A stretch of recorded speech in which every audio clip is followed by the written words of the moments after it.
All right, we're going to be in our series through the Psalms. We're at Psalm 44. And this one has a few more verses than some of the shorter ones we've been going through. But I don't think that it'll keep us from getting it done tonight. So let's just jump right into it. Don't criticize my choice of eyewear. I didn't remember my glasses, and my wife did remember hers. Psalm 44, to the chief musician for the sons of Korah, Maskil. We have heard with our ears, O God, our fathers have told us, what work thou didst in their days, in the times of old, how thou didst drive out the heathen with thy hand, and plantedst them, how thou didst afflict the people and cast them out.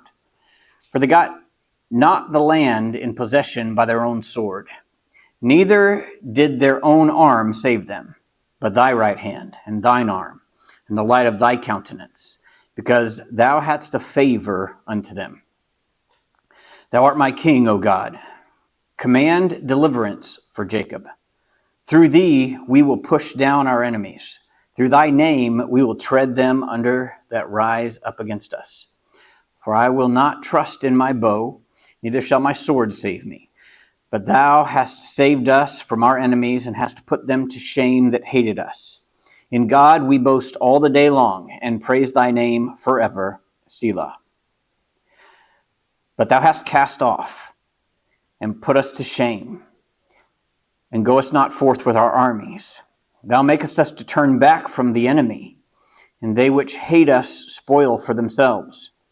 Thou hast given us like sheep appointed for meat, and hast scattered us among the heathen. Thou sellest thy people for naught, and dost not increase thy wealth by their price. Thou makest us a reproach to our neighbors, a scorn and a derision to them that are round about us.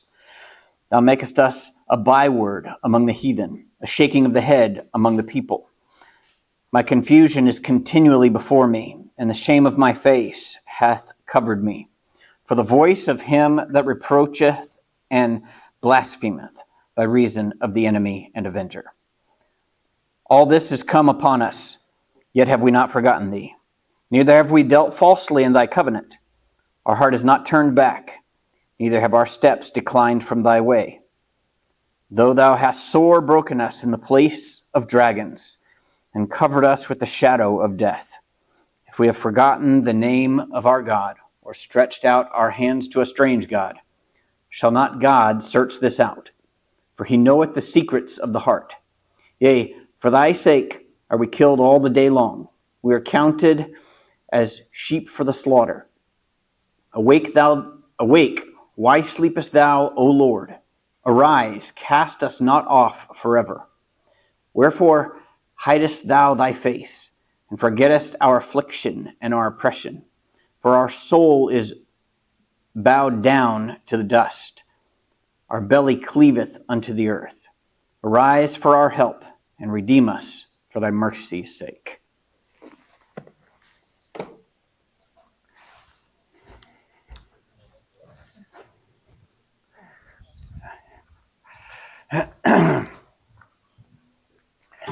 Okay. Just by way of introduction, this psalm it's one of those that are of uncertain origin, and I don't mean origin, but I mean the pen it is uncertain whose hand held the pen, but clearly it shows that the psalmist is in a difficult place, and so picking up clues from the complaints of the psalmist, we might notice that it's written at a time when Israel has long been in possession of their land. We see that at the beginning. But they'd come into a time when they were defeated, opposed, oppressed, enslaved, even killed, just by the descriptions, by the complaints that we see there. The psalmist, however, proclaims a fealty to the Lord. So there's evidently some of note who remain in the land and who are faithful to the Lord. So some have suggested that this might be at the beginning of David's reign, but from my perspective, I don't see enough evidence for that, although parts of it sound like him. But quite frankly, parts of all the Psalms sound a little bit like David. And if you were writing a psalm, you'd be trying to make it sound like David. So I mean, it's kind of hard to tell when parts of it sound like David. It doesn't necessarily mean it's him. It's just he's kind of established a style. It seems to fit the time around Hezekiah's reign. This is where I fall in my opinion as to the time it was written. Who wrote it? We don't have any idea. But the land was, maybe while this is written, on the cusp of a revival at that time. But it's also been dated to the time of the Maccabees. And I don't know how well it fits that era either, but we can't really say with authority when it was written at all, just that it was written in circumstances that described, some situations that we would be familiar with today, right? It certainly describes some of our feelings as we go through trials. That makes it really applicable to us. So we can certainly apply it effectively without knowing the timing of its writing. Typical of inspired wisdom literature, this psalm equips us with a view of God from three perspectives. And the first one that I want to point out is the perspective of past victories. The perspective of past victories. And I labeled this one the perspective of time just because there seems to be a progression, not necessarily in the psalmist's demeanor, but in what he's recognizing of his situation, right? There seems to be a recognition of the past, a communication of what he's going through at the time, and then a certain determination that leads towards the future. And so that's why I've given this that title, and we'll kind of be looking through that lens. So verses 1 through 8, and I won't read through those again right now, but we'll read through them as we go through them then. It seems to be a perspective of past victories, and a perspective of past victories that speak of previous generations. And so, first of all, right there in verse 1, we see that the fathers testified of God doing great things, right?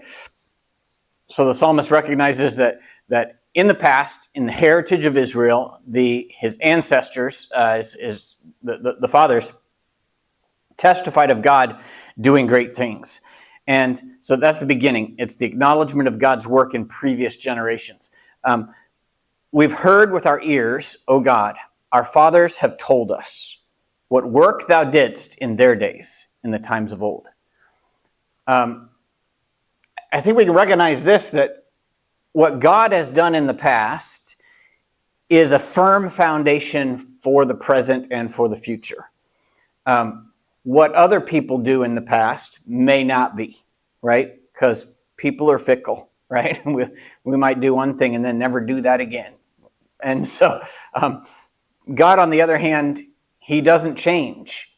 So God's demeanor in the past and what God had loved in the past and what he hated in the past, you can be sure of this, none of that changed, right? So let's be sure as we pass on to the next generation, the faith in which we now live, tell our children of the work in our lives and trust him to work as he's done in the past. Don't rob the next generation of the blessings and the faithfulness of God to you. Thankfully, they had written in their history what God had done, what their fathers had told them, what was the history of Israel. And so the fathers testified of God doing great things. Verse 2, God defeated the enemies and removed the obstacles. this speaks of the conquest of Canaan, how thou didst drive out the heathen with thy hand and plantedst them, that is, plantest the fathers, how thou didst afflict the people and cast them out. And in these past victories, you'll notice this, as the psalmist remembers the testimony of his father and of the previous generations, that God worked actively to drive out the enemies before Israel. And he engaged personally to plant Israel in that land. I think in every generation there's a sense of wondering whether God will be actively involved in one's life, right? And it's what I see. I see a generation wondering if God is as engaged in their life as he is in the characters of Scripture. And I think as parents, we need to make sure that we're giving the next generation this assurance so that our children might grow up with an expectation of God engaging in their life and actively giving them the victories.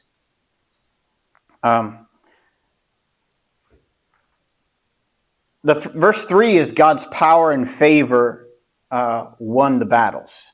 The recognition of God's mighty work in the lives of his people is always tacitly an admission that it was not by their own strength, which is also something we should communicate to the next generation so that they have this past perspective to weigh into their present, because the present isn't always pleasant. I didn't even mean for that to rhyme. But it's nice to have the past history of God working in previous generations to know who it is that is with us now. And in this case, the fathers had faithfully committed to the record of history and passed on to the next generation, at least, this understanding that God engaged, God won these battles for us, and what that means is we didn't do it by our own power. Think about what that speaks to the next generation. Well, this isn't all up to me. I need to be faithful. I need to do exactly what God asks of me in my life. And then he will fight the battles. I think sometimes there is, and I just remember this in Bible college maybe more than any other place, because there's just a bunch of teenagers that show up in the same place and wonder what on earth they're doing. And there's a lot of them talking about, the will of God, and they're just looking for it. They're just looking for this like mysterious revelation from God as to what the rest of their life is going to look like. And this sounds pretty superior, so I'll say it with confidence. For me, like, I grew up doing ministry and I didn't know anything else and had no interest really in doing anything else. And I got there and I felt like I just bellied up to a smorgasbord, and there was just so much available ministry to do. I got my hands in so much I couldn't even hold it all. And what I found, though, was that you just do what God puts in front of you faithfully, and then he kind of figures it out. I have had great plans of what God was going to do with my life until I die. Oh, make no mistake, I have had it all figured out several times. None of that has worked out. But if you just keep doing what God puts in front of you faithfully, I think that he guides and protects, and he fights the battles, and he blesses. And so, I kind of wandered off here for a second. He says, "For they got not the land in possession by their own sword, neither did their own arms save them, but thy right hand and thine arm and the light of thy countenance." That's a powerful part right there. It wasn't just God, whipping the inhabitants of the land, right? But it was the light of his countenance, because thou hadst favor unto them. So God's power came in conjunction with his favor. And so it is God's favor that we must covet the most. The next point makes application from this truth of God in the past. And so I put this same God with ellipsis, because he's kind of building on that truth of what God's power and favor had done for the previous generation. And so he's now going to make application. So see how in light of the victories God's given in the past, we might express confidence in his working in our lives today. Verses 4 and 5, thou art my king, O God. Command deliverances for Jacob. And I mean, why would he have the audacity to ask God this in such a forceful way? Well, because he is the God that never changes, and this is what God has done in the past. And so, of course, God is still into this, right? And he didn't gain new interests, So he says, command deliverances for Jacob. Through thee, we will push down our enemies. Through thy name, we will tread them under that rise up against us. It's not in our own strength that we must trust now, since God has proven himself in the past. Verses 6 through 7, for I will not trust in my bow, neither shall my sword save me, but thou hast saved us from our enemies, and hast put them to shame that hated us. In God we boast all the day long, and praise thy name forever. Selah. So this is the end of that section in which the psalmist speaks of what God has done in the past. He makes application to the present, but he speaks of, right there in those last verses, verse 7, thou hast saved us from our enemies. He's talking still about the conquest of Canaan and those that have come against them, that had come against the nation in the time between then and the writing of the psalm. So if it was God, they boasted. If it was in God, they boasted at the taking of the land. It would be in God that they boast all the day long and forever. For he's the one that never changes. I think too often I hear the boasts of God in the past to be exchanged for boasts of self in the present. That is the wrong trajectory in the Christian life.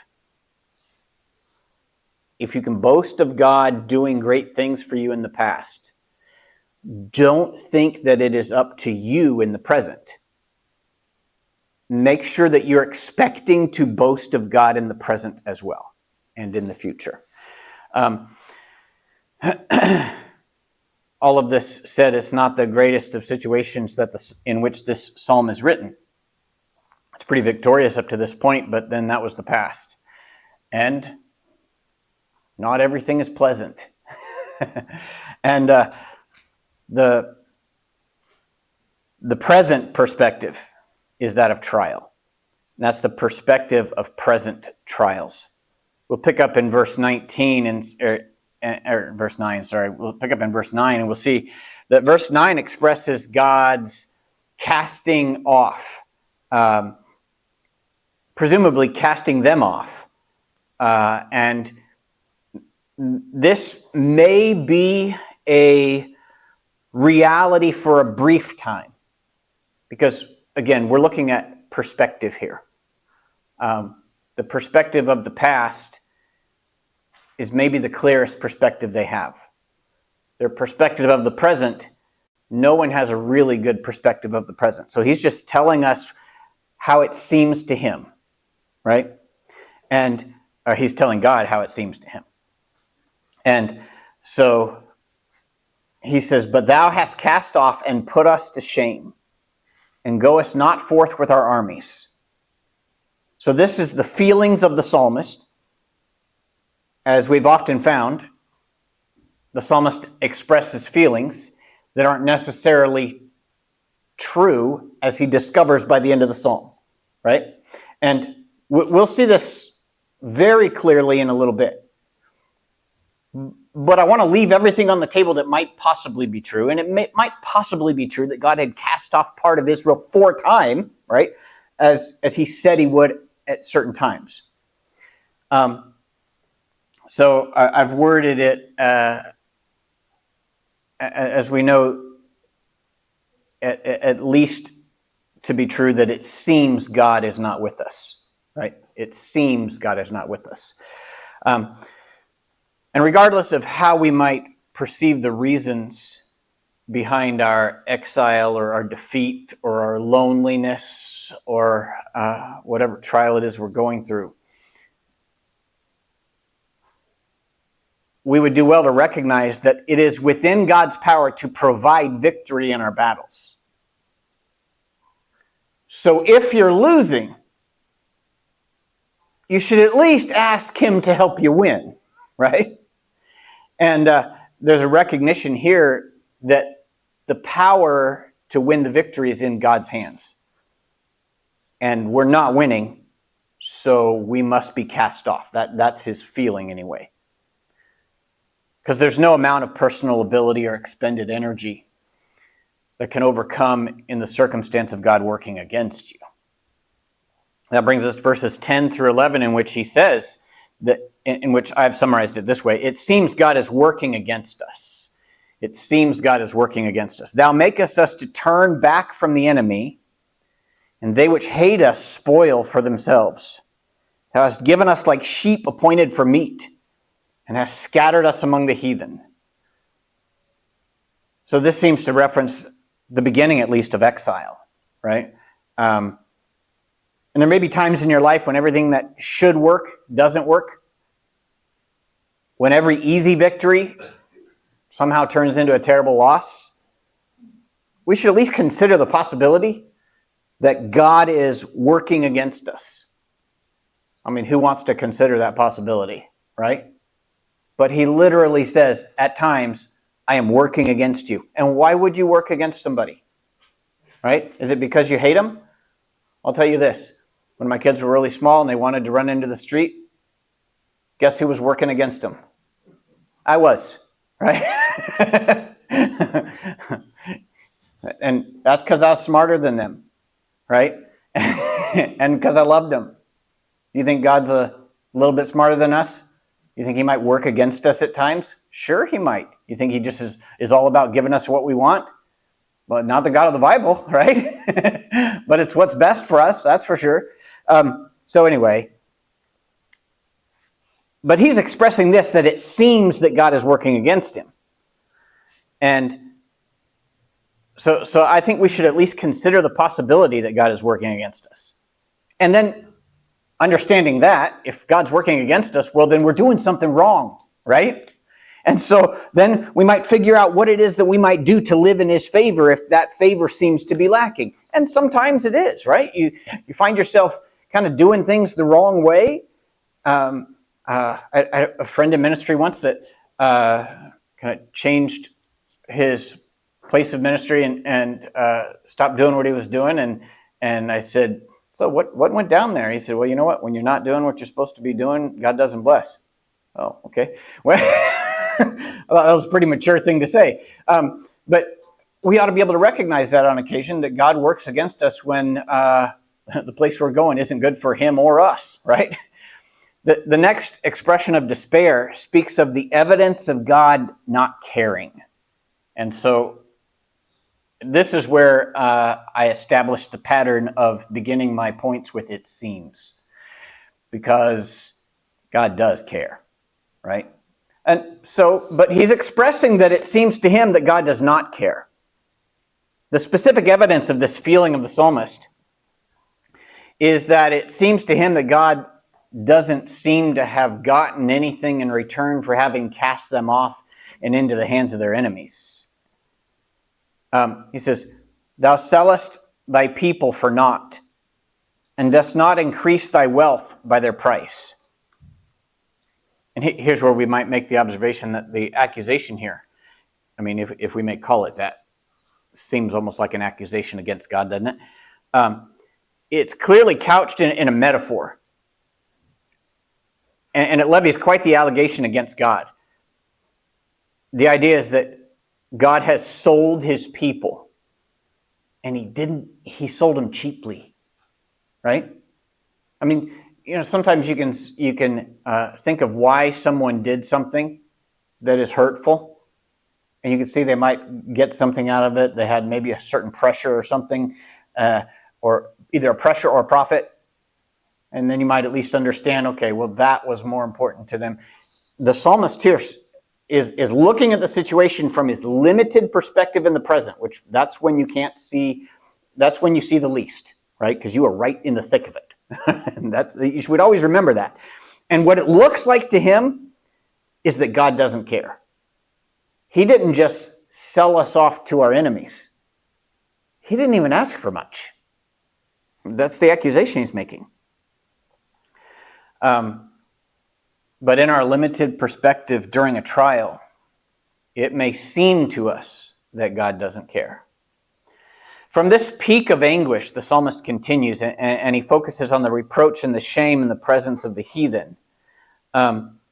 He says, "Thou makest a reproach to our neighbors, a scorn and a derision to them that are round about us. Thou makest us a byword among the heathen, a shaking of the head among the people."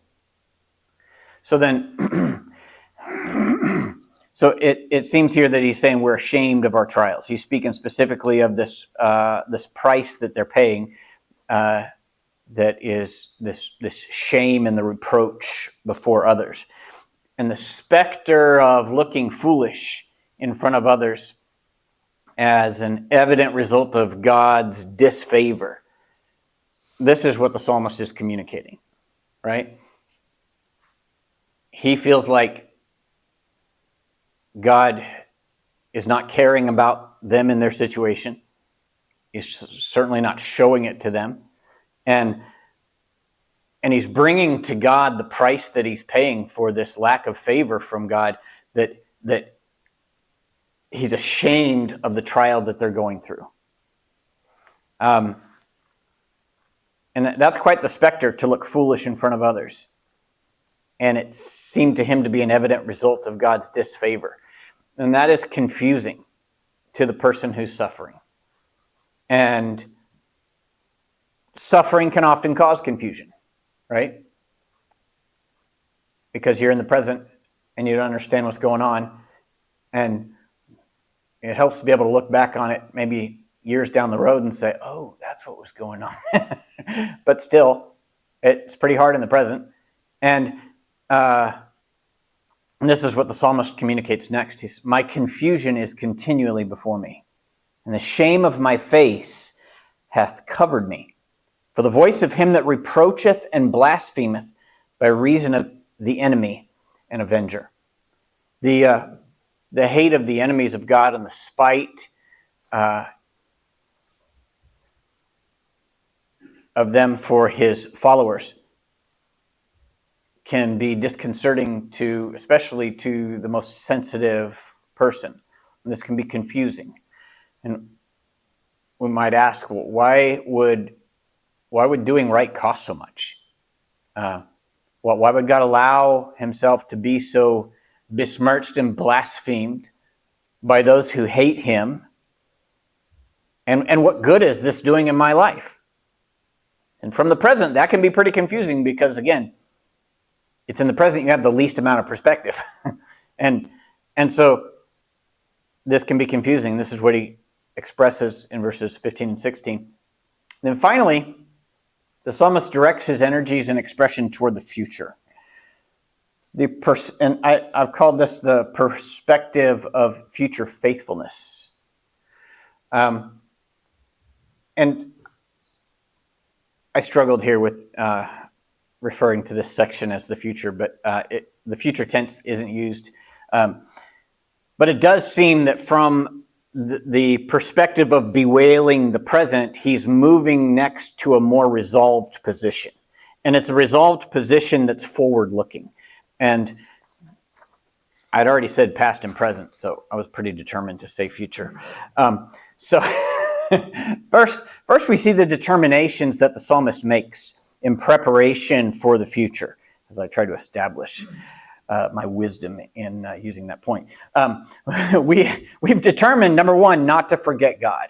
We've determined not to forget God in our situation. It's the first part of verse 17. It says, "All this has come upon us, yet have we not forgotten thee."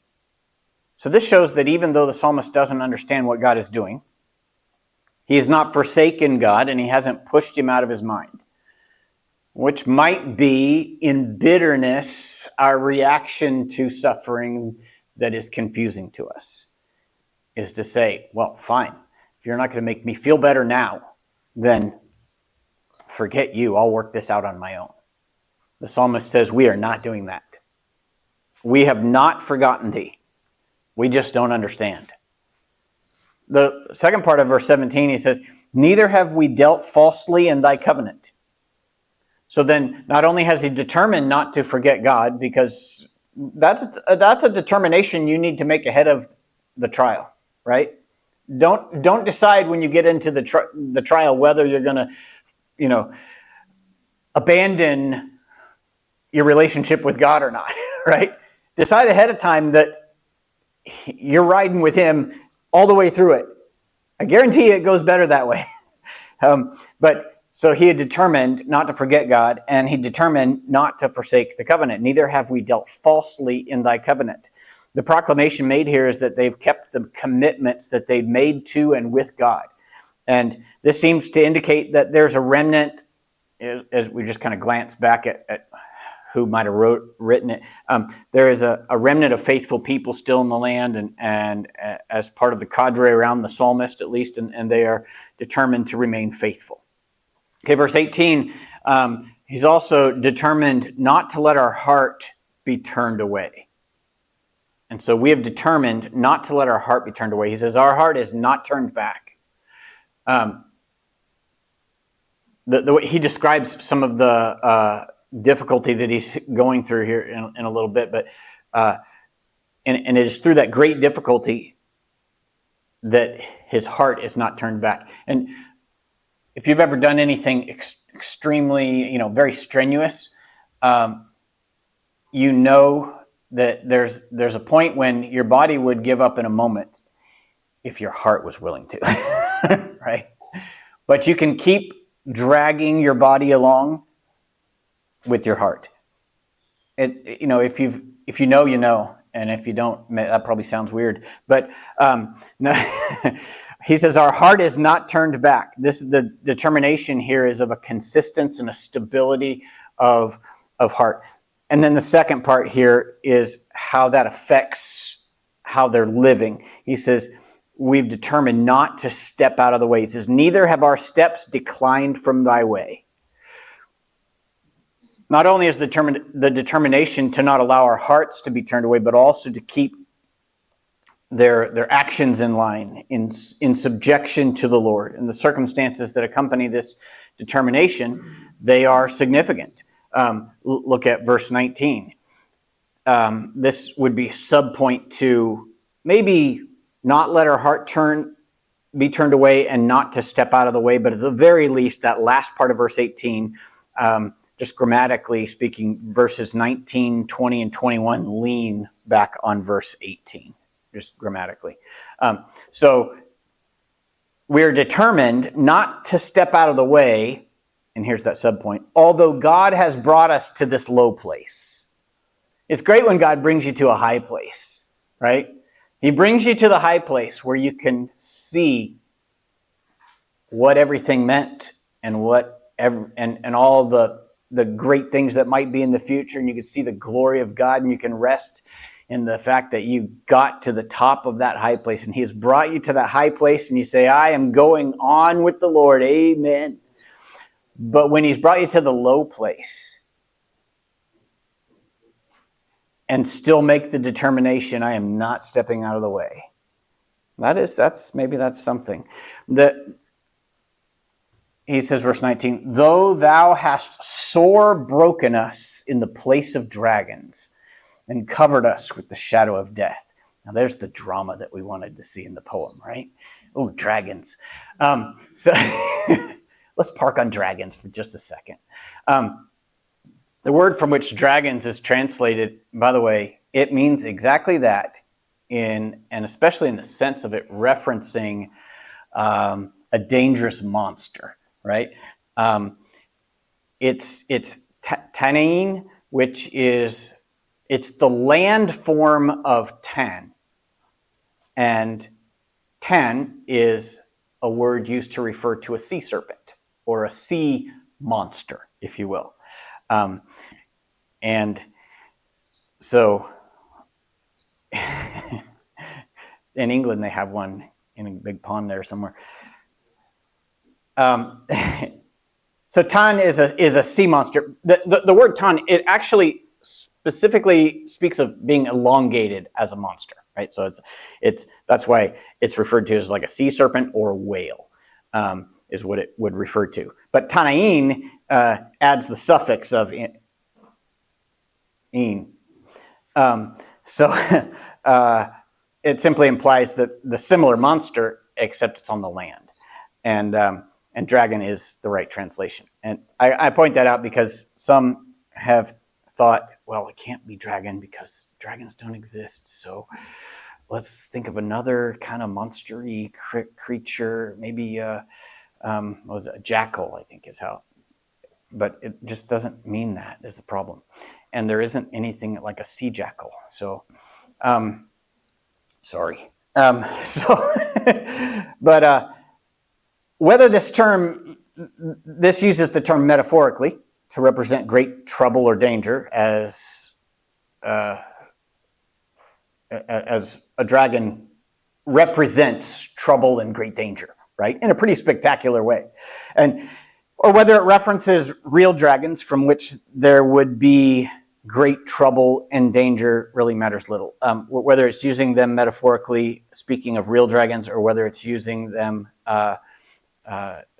to refer to, just the idea of danger. Some people believe that dragons actually existed. Like they are the dinosaurs that have been known on Earth for a long time, right? And we find their skeletons all the time. And they died shortly after the flood. So there is an understanding of these great land beasts. And there's still one at Loch Ness, I guess, right? You guys saw it, yeah, Nessie, yeah. So anyway, okay, I'll leave the dragons here. It matters little what it's referring to, I guess, just that thou hast sore broken us in the place of dragons and covered us with the shadow of death. The determination of the psalmist is to not step out of the way, even if broken and in troubled and dangerous places in the shadow of death. And he's made the determination. And why would he not step out of the way? I mean, surely if you're in a dark and troubled place, you maybe could sneak out of the way a little bit and get a rest, right? Here's why. Because God would know, right? You look at verses 20 and 21. If we have forgotten the name of our God or stretched out our hand to a strange God, shall not God search this out? For he knoweth the secrets of the heart. Well then, guess you better not step out of the way, right? It's good to remember that while no faithfulness goes unnoticed by God, neither does any rebellion. He knows the interest of God and the ways of man is determined not to displease or reproach the Lord. So we go now from determinations that will affect the future to a reinforcement of an appropriate view of trials, which of course also looks forward. And he says we will view our trials as opportunities to glorify God. This is a more well-known section. Yea, for thy sake are we killed all the day long. We are counted as sheep for the slaughter. Just say those two clauses in reverse order. We are counted as sheep for the slaughter. Just identify with that first. That's the situation you feel like you're in. You're just getting decimated. You are getting led to the slaughter, right? And now make it mean something. Yea, for thy sake, we are killed all the day long. You know, there are in the history of the world and in like every other country of the world, there's a pretty firm history of Christians getting actually led like sheep to an actual slaughter, right? You say, well, we in America, we have, our own version of getting led to the slaughter. It's like when someone, raises their eyebrow at us when they hear we're Christians, right? But whatever it is, whatever the trial you're going through, and it may be worse than that, but it is for his sake. We should view our trials as opportunities to glorify God. Whatever the situation, we can be sure that God means to be glorified in it, and he's given you the opportunity to glorify him in it. We can see that God will be glorified as we are faithful in all our trials. Verses 23 through 26, we will pray to God for help. Awake, why sleepest thou, O Lord? Was God sleeping? No, he wasn't. Right? Again, he's expressing how he feels. Arise, cast us not off forever. Wherefore hidest thou thy face, and forgettest our affliction and our oppression? For our soul is bowed down to the dust, our belly cleaveth unto the earth. Arise for our help, and redeem us for thy mercy's sake. This is forward-looking. This is his future, praying to God for help. It has worked in the past. It worked for our fathers. It will work now in his timing. Meanwhile, though we are led like sheep to the slaughter, though we are killed all the day long, it is for his sake. And we should glory in the opportunity. In conclusion, the God of the great victories of the past has not changed. Even when we are blinded by the circumstances of our current trial, he is faithful. So let's determine to stay faithful regardless of the circumstances. That is Psalm 44.